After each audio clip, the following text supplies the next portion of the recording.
பயிற்சி 3.5ல் second sum போட போகிறோம். செகண்ட் சம்க்கு தீர்வு காணலாம்.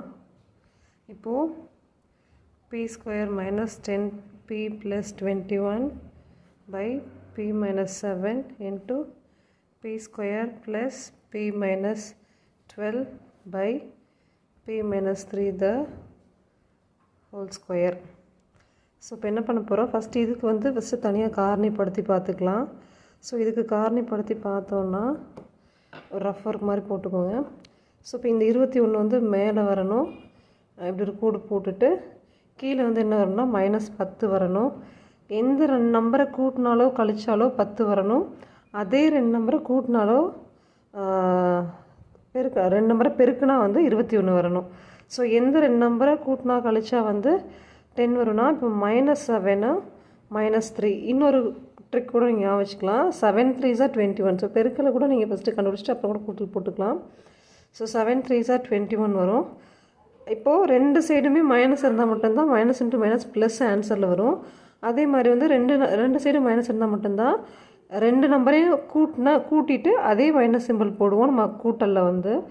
ஸோ இதுதான் அதோட காரணிப்படுத்தினதோட விடை. ஸோ p மைனஸ் இப்போ முன்னாடி p போட்டுக்கோங்க. ஸோ இதுக்கப்புறம் சொல்யூஷனில் இது பண்ணி வச்சாச்சு ஒரு சைடை. அடுத்து இதையும் பண்ணிக்கலாம். இப்போது இங்கே என்ன கொடுத்துருக்காங்கன்னா -12 மேலே என்ன எழுதணும், -12 எழுதணும்.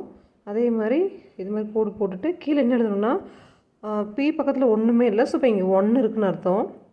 சரியா?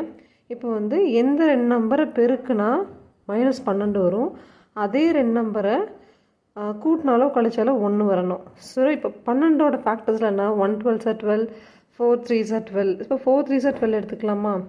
4 ஒரு சைடு, 3 ஒரு சைடு. நெக்ஸ்ட்டு இப்போ என்ன போடணுன்னா, முன்னாடி p இருக்குது. ஸோ p போட்டுட்டு இப்போ இந்த ஆன்சர் +1ல் இருக்குது. ஸோ +1ல் இருக்கிறனால பெரிய நம்பர் கூட்டல் குறியில் இருக்குதுன்னு அர்த்தம், சின்ன நம்பர் கழித்தல் குறியில் இருக்குது. ஸோ விடை p + 3, p + 4, p - 3. இப்போ பேக் சைடு இதுக்கான சொல்யூஷன் எழுதலாம். இப்போ இதை காரணிப்படுத்தினோன்னா அதோட விடை எடுத்து எழுத போகிறோம். p - 7, p - 3, p - 7, p - 3. அதே மாதிரி கீழே என்ன இருந்துச்சு, கீழே p - 7 இருந்துச்சு. இன்ட்டு இந்த பக்கம் என்ன இருந்துச்சுன்னா p + 4, p - 3, p + 4, p - 3. அதே மாதிரி கீழே என்ன இருந்துச்சுன்னா